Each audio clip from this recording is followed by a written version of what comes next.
একটা সাইকেলে অ্যাক্সিডেন্ট হয়েছে, মোটর সাইকেলের সাথে কাদা ছিল, কাদাতে স্লিপ করে গিয়েছে মোটর সাইকেলটা, সাইকেলের উপরে পড়ে গিয়েছে, সাইকেলটা ভেঙে গিয়েছে।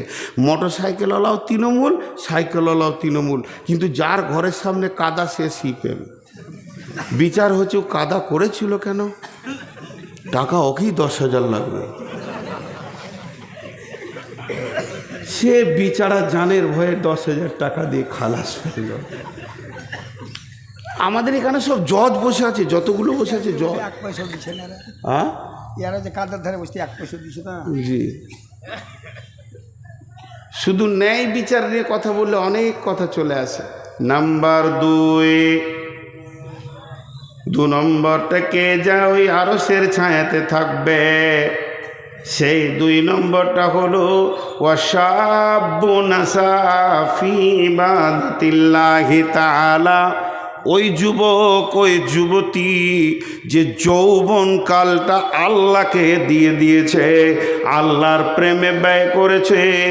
যুবতীকে যেখানে যৌবন ক্ষয় করতে বলেছে ওখানেই ক্ষয় করেছে, আর যুবকরাও ওই জায়গায় যৌবনকে কাটিয়েছে। যুবকের যৌবনে 2টি ডিউটি, আর যুবতীদের যৌবনে 1টা ডিউটি। যুবতীদের যৌবন, যুবকের যৌবনে পুরুষের যৌবন কাল 2টি কাজ করবে। একটা কাজ করবে কে, সে ইনকাম করবে, যেখানেই থাকবে হাজুরে হালাল পয়সা নিয়ে সে জমা করবে। আল্লাহ বলেছেন ফাইদা কুদিয়াতিস সালাতু ফান্তাশিরু ফিল আরদি ওয়াবতাগু মিন ফাদলিল্লাহি ওয়াযকুরুল্লাহা কাসীরান লাআল্লাকুম তুফলিহুন। আমার মতো সুগারের রোগীটা মসজিদে বসে বসে বসে বসে আসর থেকে মাগরিব পর্যন্ত যদি সুবহানাল্লাহ আলহামদুলিল্লাহ বলে, যে নেকিটা পাবে। একটা যুবক যদি শুধু একটা মাল সেল করার জন্য বেরিয়ে যায়, সে যে ইনকামটা করবে, যদি ও রাস্তার ধারে বলে 4 আনা 4 আনা 5 টাকা 5 টাকা, মানে চিড়ে বাদাম বিক্রি করছে 5 টাকা 5 টাকা 5 টাকা 5 টাকা 5 টাকা, মুখ দিয়ে কুলহ লয়, ইন্না আতাইনা নয়, 5 টাকা 5 টাকা 5 টাকা 5 টাকা, এই যে মুখ দিয়ে বলছে লিবেন ভাই আপনি খান, আপনার ছেলে মেয়ের জন্য নিয়ে যান, এই যে ওর মুখটা চলছে। আর আমি মসজিদে বসে বসে সুবহানাল্লাহ সুবহানাল্লাহ সুবহানাল্লাহ, আমার থেকে লাখো গুণে বেশি নেকি পাবে। তসবিহ করাটা হলো সুন্নত নফল, কিন্তু হালাল উপার্জন করা হচ্ছে ফরজ। এটা কোরআনের হুকুম, ফরজে আইন। হে যুবক, তুমি যৌবনকালে ইনকাম করবে, আর কি করবে যৌবনকালে? ওয়াল হাফিজুনা লিহুদুদিল্লাহ, আল্লাহর কোরআনের হিফাজত করবে। যেখানেই শুনতে পাবে কোরআনের বিরুদ্ধে কাজ চলছে, জান দিব না হলে জান নিয়ে নিব। ইউকাতিলুনা ফি সাবিলিল্লাহি ফায়াকতুলুনা ওয়া ইকতালুনা, হয় কতল করব না কতল হয়ে যাব, আল্লাহর জমিনে বেঈমানি করতে দিব না। যুবক তুমি উঠে দাঁড়াও, 2টি তোমাদের কাজ। আর যুবতীরা কি করবে?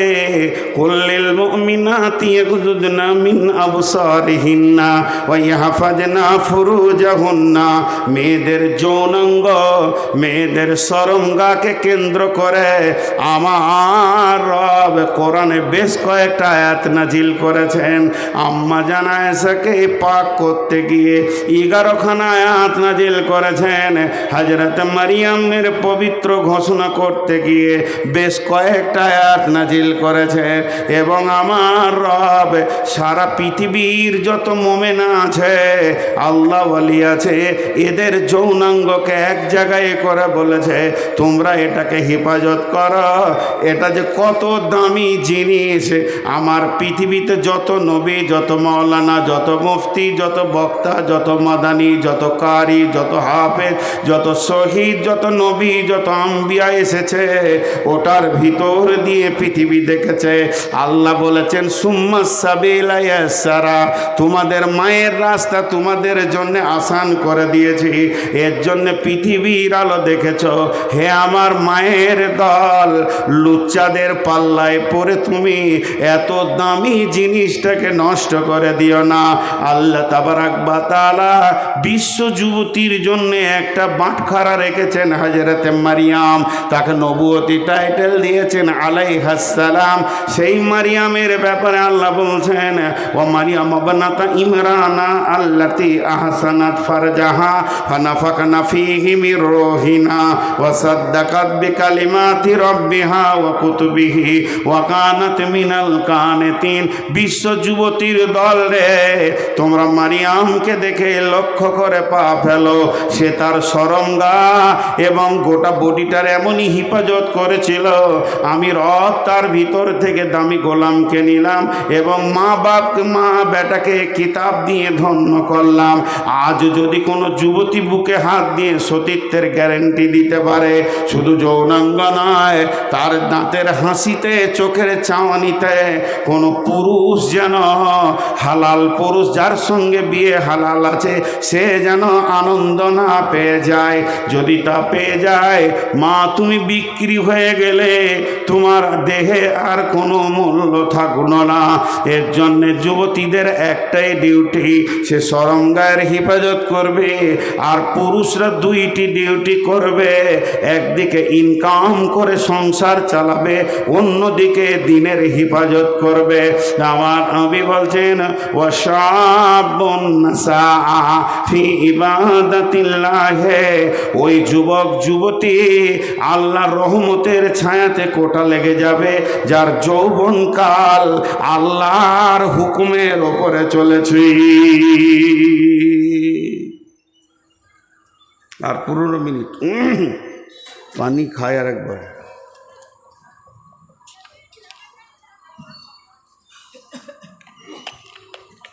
জি, নাম্বার 3, ওয়ারাজুলুন কালবুহু মুআল্লাকুম বিল মাসাজিদি। আহা, বিরল বর্ডারে ঢুকেছি আমি, বাংলাদেশ,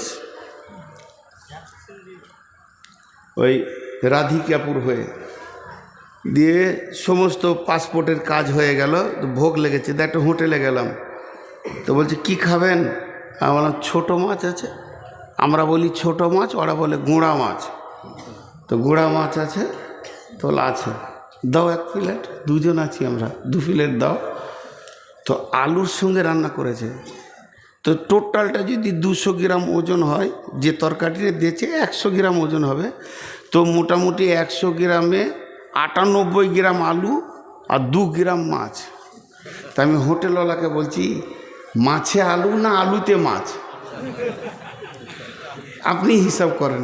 বলছে হুজুর আপনাকে তো পারা যাবে না। বলো না, মাছে আলু হতে পারে, 1-2টা আলু দিলেন, কিন্তু আপনি আলুতে মাছ দিয়েছেন। আমি তো আলু চাইনি ভাই, আমি মাছ চেয়েছি, আপনি দাম নেবেন। জি, 1 লিটার দুধে 9 লিটার পানি, তাহলে দুধে পানি না পানিতে দুধ? পানিতে দুধ। আর 9 লিটার দুধে যদি 1 লিটার পানি, তাহলে দুধে পানি। তো আমাদের জীবনটা হবে মসজিদওয়ালা দুনিয়া, কিন্তু হয়ে গেছে দুনিয়াওয়ালা মসজিদ। মসজিদে ঢুকছি আধা ঘন্টা, আধা ঘন্টার মধ্যে 30 মিনিট, 30 মিনিট, প্রতি মিনিটে 60টা সেকেন্ড আছে। 5 মিনিট আল্লাহকে মনে পড়ছে, বাকি 29 মিনিট 55 সেকেন্ড দুনিয়াতে মনটা পড়ে আছে। তাহলে মসজিদটা দুনিয়াওয়ালা মসজিদ হলো। আর আমার রসুল বলছে তোমার দুনিয়াটা মসজিদওয়ালা হয়ে যাক। তুমি মাঠে কাজ করবে, কিন্তু তোমার দিল পড়ে থাকবে মসজিদে। তুমি মার্কেটে থাকবে, হঠাৎ চমকে উঠবে, কিরে বাবা আজান হলো নাকি? খরিদ্দারের সঙ্গে কথা বলছি, আজান হলো না কিরে বাবা, মসজিদ যেতে হবে। হ্যাঁ, এমন মার কাট কাজ, ধান কাটো, ধান নিয়ে চলো, ধান বহাও। সারাদিন যেন শ্বাস ফেলার সময় নাই। ভোরবেলায় বেরিয়ে গেছি, জোহরের আজান শুনে মাঠেই নামাজ সেরে নিয়েছি, সালাম ফিরে আবার কাজে লাগ, চল চল চল। বাড়ি থেকে খাবার গেল, খেয়ে নিলাম। আসরের সময় ধানগুলো গছিয়ে সন্ধ্যার সময় বাড়ি এসে যেই মাগরিব ডুবো ডুবো হয়ে গেছে আজান শুনলাম, আর বাড়িতে মন টিকছে না। দিল যেন মসজিদকে ছিঁড়ে, মসজিদ যেন দিলকে ছিঁড়ে লিছে। মসজিদ রে, তোকে জোহরে দেখিনি, আসরে দেখিনি, এখন মাগরিবে না দেখে আর থাকতে পারবো না। মসজিদে যদি দিলটা টাঙা থাকে আর বডিটা যদি দুনিয়াতে ঘুরে বেড়ায়, আপনার কাজগুলো নামাজেই গণ্য হয়ে যাবে। কারণ আপনি নামাজি রত রয়েছেন, শুধু ছুটি নিয়ে দুনিয়া করতে গেছেন। অতএব বন্ধুরে, আল্লাহর নবী বলছেন ওয়ারাদুলুন কালবুহু মুআল্লাকুন বিল মাসাজিদে, ওই লোক যার অন্তরটা মসজিদে টাঙা আছে। হাজি, আমরা ইমামকে মসজিদকে মসজিদ সাফ করার ব্যাপারে হুকুম করি না? এটা খুব নেকেট। অনেক বক্তা দেখায়, আমি দেখাচ্ছি না, এটা নোংরা। কেন আমি আল্লাহর ঘর সাফ করব? আমার হাত দিয়ে করব? বেদাতি পীর আছে আমাদের এলাকায়, তোর নামটা আর করছি না। তো ও পীর পীর জীবিত পীর এখনো বেঁচে আছে, দুটো আছে একই গ্রামে, একটা মরেছে, একটা আছে। তো আমাকে আমার দিল চাইলো যে ওকে একদিন দেখা করি। ওই এলাকায় থাকতাম আমি একটা মাদ্রাসায়।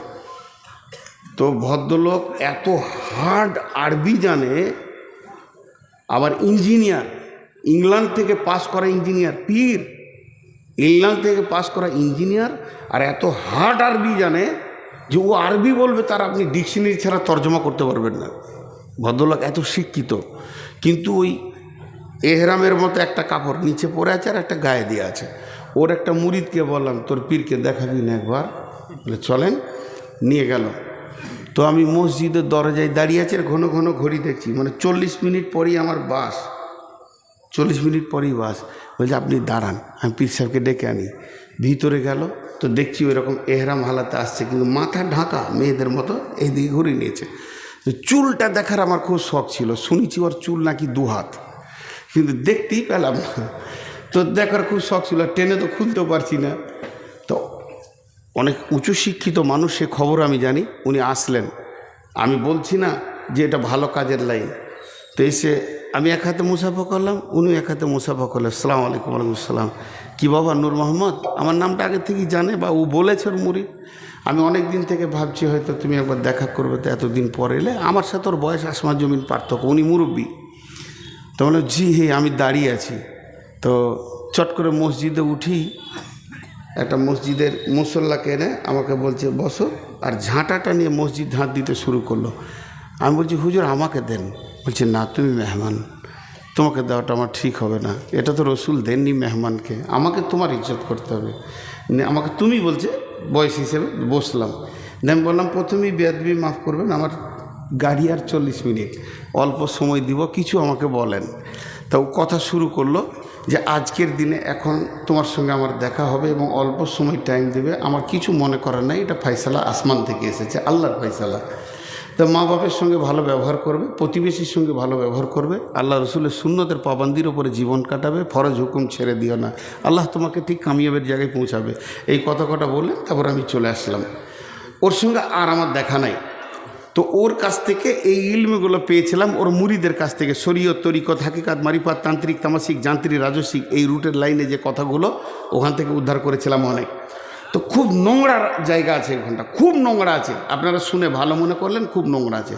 কিন্তু আমি এই কথা বলতে বলতে এত দূর এলাম কেন, যে একটা আন্তর্জাতিক পাস করা ইঞ্জিনিয়ার, ও পীর হোক আর না হোক, এটা তো পাস করে এসছে ইঞ্জিনিয়ার, মসজিদে উঠি প্রথমে ঝাঁটাটা হাতে করে ঝাঁট দিতে লাগলো, কারণ ওর হৃদয়ে মসজিদের মহব্বত আছে।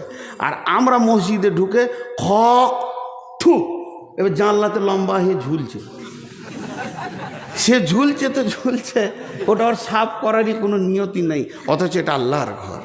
আর মা বোনেরা গোটা ঘরে যেটা ঝাড়ু দিয়ে জমা হবে মাল, ওটা নিয়ে যে মসজিদের পাশে ঢেলে দিলে, মসজিদকে নোংরা করে রেখেছে।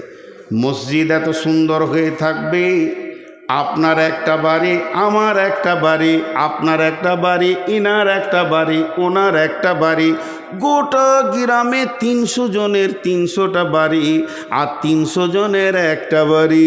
তাহলে বলেন ওখানে ময়লা থাকে কি?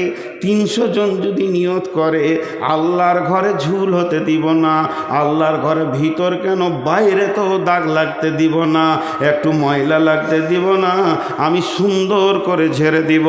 আল্লাহর নবী বলছেন ওয়ারাদুলুন কালবুহু মুআল্লাকুন বিল মাসাজিদি ফিল মাসাজিদি, ওই লোক আরশের ছায়াতে থাকবে, রহমতের ছায়াতে থাকবে, যার হৃদয়ে মসজিদের মহব্বত আছে।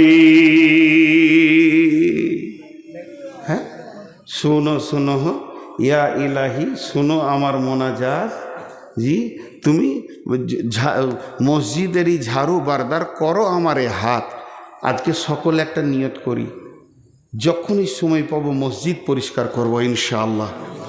আর আজ থেকে 5 ওয়াক্তের নামাজ ছাড়বো না ইনশাআল্লাহ। আর সামনে রোজাতে রোজা রাখবো ইনশাআল্লাহ। বাস হয়ে গেল। এইটা তো মসজিদ এটাই চাইছে, মসজিদের দিলটা পড়ে আছে মানে আমাকে মসজিদে সলাত আদায় করতে হবে, মসজিদের জন্য আমার প্রাণ চলে যাবে। জি, 3 নম্বর হলো, 4 নম্বর রাজুলানি তাহাব্বা ফিল্লাহি ইজতামা আলাইহি ওয়া তাফাররাকা আলাইহি। আমার নবী বলছেন তোমার আরশে কোটা লেগে গেছে, রহমতের ছায়াতে তোমার রিজার্ভেশন লেগে গেছে। হা হুতাশ করো না, পস্তাতে হবে না। যদি আল্লাহর জন্যে ভালোবাসা করো আর আল্লাহর জন্যে যদি ছাড়াছাড়ি করো, তবে তুমি রহমতের ছায়াতে জায়গা পাবে। মুশরিক জান্নাতে যাবে, দেখছো আর উত্তর দেয় না। মুশরিক জান্নাতে যাবে? মাদানী সাহেব চুপ করে আছে, আর এরা বলছে না যাবে না। কে বলে যাবে না? শিরক একটা বিষয় করা যায়, মহব্বতের, মহব্বতকে ভাগাভাগি করা যায়। আমি আব্বাকে ভালোবাসি, মাকে ভালোবাসি, সন্তানকে ভালোবাসি, বিবিকে ভালোবাসি, আলেম ওলামাকে ভালোবাসি, আল্লাহকেও আমি ভালোবাসি। ভালোবাসা এমন একটা ইবাদত, আল্লাহ কোরআনে বলেছেন হে মুসলমান কুল ইন্নামা আনা কুলি ইজা কুল ইন্নামা আনা বাসারুম মিসলুকুম ইউহা ইলাইয়া আন্নামা ইলাহুকুম ইলাহু ওয়াহিদ ফামান কানা ইয়ারদু লিকা রাব্বিহি, যদি কারো মনের তামান্না থাকে রবের সঙ্গে মোলাকাত করব, ফামান কানা ইয়ারদু লিকা রাব্বি ফালিয়ামাল আমালান সালিহা, সুন্দর আমল করো, ওয়ালা ইউশরিক বি ইবাদাতি, ইবাদতের ভিতরে শিরক করিও না। আমি মালদান করলাম আব্বার নামে, মালদান করলাম মায়ের নামে, মালদান করলাম বোনের নামে, ভাইয়ের নামে, আমি আল্লাহর হস্তে আল্লাহকেও মাল দিয়ে দিলাম। আমি চারিদিকে মহব্বত ভালোবাসা ছড়ানো আছে আমার। অতএব বন্ধুরে, মানুষকে ভালোবাসবো আমি আল্লাহর জন্যে, এবং মানুষের সঙ্গে আমার ছাড়াছাড়ি হবে আল্লাহর জন্যে। আল্লাহর যে দুশ্মন সে আমার দুশ্মন, নবীজির দুশ্মন আমার দুশ্মন, কিন্তু ওই দুশ্মনের সঙ্গে আমার আপোষ থাকবে না। আল্লাহর মহব্বতে আমি মহব্বত করব। তো বিশ্ব নবী বলছেন তোমার একটা কোটা ওই আরশের ছায়া, রহমতের ছায়াতে লেগে গেছে।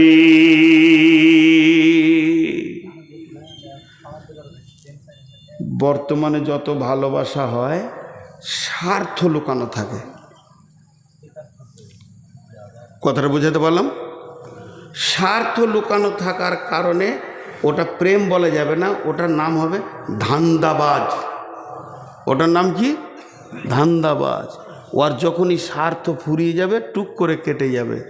ভালো কাউকে বাঁচতে গেলে অন্তর থেকে ভালোবাসতে হবে, যে ভালোবাসার ভিতরে কোনো রকম কোনো ছলচতুরি থাকবে না।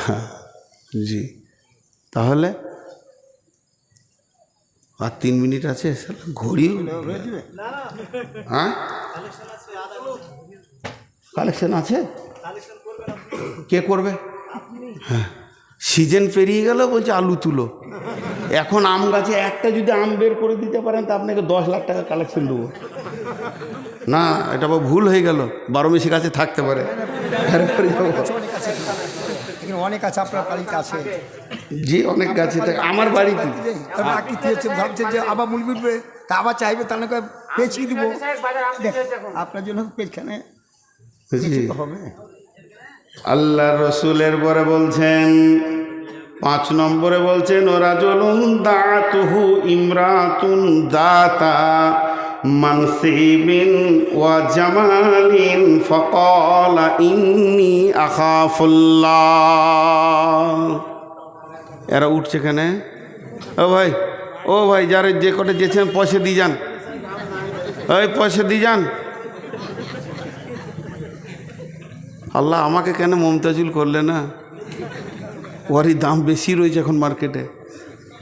জি, দেখেন আপনাদেরকে একটা খুব তাসাল্লি দেওয়ার বক্তব্য দিচ্ছি আজকে, যে কেয়ামতের মাঠে টেনশন নাই, এই জিনিসটা দিচ্ছি, সব টেনশন মুক্ত হয়ে যাবে। মা বোনেরা নাকেরগুলো কানেরগুলো খুলে দিয়ে পাঠিয়ে দেন। আমি যে তাসাল্লির বক্তব্য আজকে দিচ্ছি, অন্তত খুশি হয়ে আপনাদের বেশি দান করা উচিত। আল্লাহর নবী বলছেন ওই যুবক যার ভিতরে পরিপূর্ণ উত্তাল রয়েছে, ওই মানুষটা, তাকে একটা সুন্দরী এবং মালালা মেয়েটার ভিতরে 2টি গুণ, একদিকে দেখতে অতি সুন্দর আর একদিকে তার মালে পরিপূর্ণ রয়েছে। সে কিন্তু তোমাকে হাতছানি দিচ্ছে, এসো এসো। তখন যুবক ওকে উত্তর দিচ্ছে, যুবতী রে, তোমার কাছে সমস্ত মালের স্বাদ আমার জানা আছে, প্রয়োজনও আছে, মধ্যখানে একটা প্রাচীর রয়েছে যেটাকে টপকাতে পারছি না। ইন্নী আখাফুল্লাহ, আমি আল্লাহকে ভয় করি। এর জন্যে মুআজ বিন জাবালকে আল্লাহর নবী 10টা ওসিয়ত করেছিলেন। ওয়ান মুআজ বিন জাবালিন রাদিয়াল্লাহু তাআলা আনহু قال আওসানি রাসূলুল্লাহ সাল্লাল্লাহু আলাইহি ওয়াসাল্লাম বিআসরি কালিমাতিন, যে 10টা ওসিয়ত করেছিলেন, শেষ কথাটা ছিল, মুআজ রে, তোমাকে লাখ কথার এক কথা, কোটি কথার এক কথা বলছি, পৃথিবীর যে কোনো কোণে থাকো না কেন, ওয়া আখিফুহুম ফিল্লাহে, আল্লাহর ভয়কে সঙ্গে করে রাখিও। তোমার সঙ্গে যদি আল্লাহর ভয় থাকে, পৃথিবীর কোনো গুনাহ তোমাকে স্পর্শ করবে না, তোমার কাছেও কোনো গুনাহ আসবে না। এবং আল্লাহর রসুল তার সাথীকে বলেছিলেন, হিজরতের সাথী ছিলেন আবু বকর, লা তাহজান ইন্নাল্লাহা মা'না। আবু বকর রে, আমার আর তোমার সঙ্গে আল্লাহ রয়েছে। যদি কোনো যুবক বা যুবতী এটা মনে করে আমার সঙ্গে আল্লাহ আছে, ওর দ্বারা কোনো গুনাহ করা সম্ভব হবে না। তাই আমার নবী বলছে, হে যুবক, হে যুবতী, তুমি যদি নিজেকে লুচ্চামি থেকে বাঁচাতে পারো আল্লাহর ভয়ে, তাহলে আল্লাহর রহমতের ছায়াতে তোমার কোটা লেগে গেছে।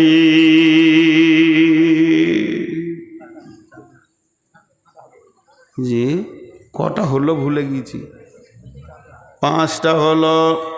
6 নম্বরে ওরাজুলুন তাসাদ্দাকা বিসাদকাতিন ফাআখফাহা হাত্তা লা তা'লামু শিমালুহু মা তুনফিকু ইয়ামিনুহু। আল্লাহ তাবারাক ওয়া তাআলা রসুল বলছেন, ওই হাত দান করনেওয়ালা, সে ডান হাতে দান করেছে, বাঁ হাতকে তার খবর নাই। ছন্দ করে আদায় করে দান করা যাবে বলেছে আলেম ওলামারা। আমি তো আলেম নই, জাহেল। তো আলেমরা বলছে আদায় করা যাবে, কিন্তু ছন্দটা যেন শরীয়তের বাইরে না হয়। তো ছন্দ করে আদায় করছে, কিন্তু এমন ছন্দ জরিনা বিবি দিয়ে পাঠিয়েছে 200 টাকা, যদি ওর নামটা বলা না হয়েছে তা আরেকবার বলছে বলগা আমার নামটা বলে নাই। হ্যাঁ, কিন্তু গোপন দান দেখেন প্রকাশ্যে দান করা যায়, ওটা ক্যান্সেল করা যাবে না। রাসূলুল্লাহ সাল্লাম প্রকাশ্যে নিয়েছেন, কেছো দাও জমা করো সব প্রকাশ্যে দিয়েছেন।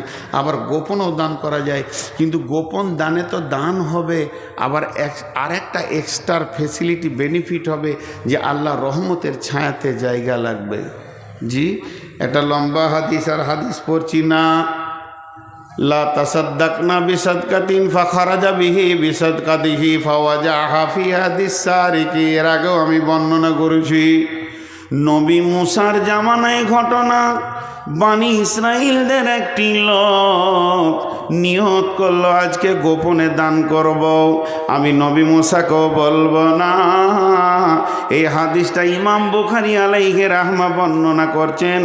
বিশ্ব নবী বলেছেন নবী মুসার জামানায় ঘটনা, লোকটা কত এখলাসের সঙ্গে দান করছেন, এমনকি নবীজিকেও সে জানাচ্ছেন না, সেই জামানার নবীও জানছে না।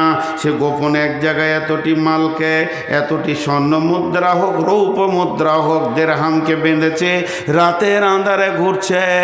আজকে রাতে দান করব, এমন লোককে দিব যেন কেউ না জানতে পারে আমি দান করেছি।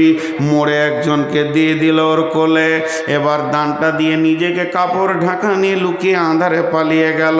ওই মালটা নিয়ে এবার গায়ে প্রচার, সকালবেলায় যেখানেই 5টা লোক ফাসবাহুয়া তাহাদ্দাসুনা তুসুদ্দিকাল্লাইলাতা আলা সারিকে, যেখানেই 5টা লোক সেখানেই আলোচনা হচ্ছে, ওরে কপাল শোন আজকে রাতে কে গোপনে দান করেছে, করবি কর, এলাকার সেরা চোরকে করেছে।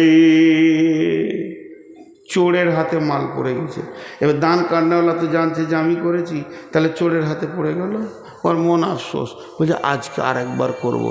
আবার ওই রকম টাকা নিয়ে বের হয়েছে, আজকে বেটা ছেলেকে দিব না, তারা মেয়ে মানুষকে দিয়ে দেবো, আঁধারে দিয়ে দিয়েছে। ফাসবাহুয়া তাহাদ্দাসুনা তুসুদ্দিকাল্লাইলাতা আলা জানিয়া, সকালবেলা বলছে ওরে সুবহানাল্লাহ, গতকালকে দিয়েছিল চোরকে, আজকে দিয়েছে বেশ্যাকে।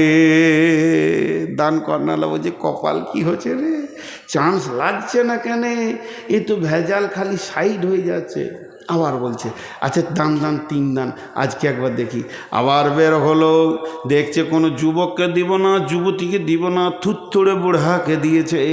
সে রাস্তার 3 মোড়ে বসে আছে, খুব খুব করে কাশছে, বলছে এর মতো গরিব আর নয়, তাহলে একেই দিয়ে দিই।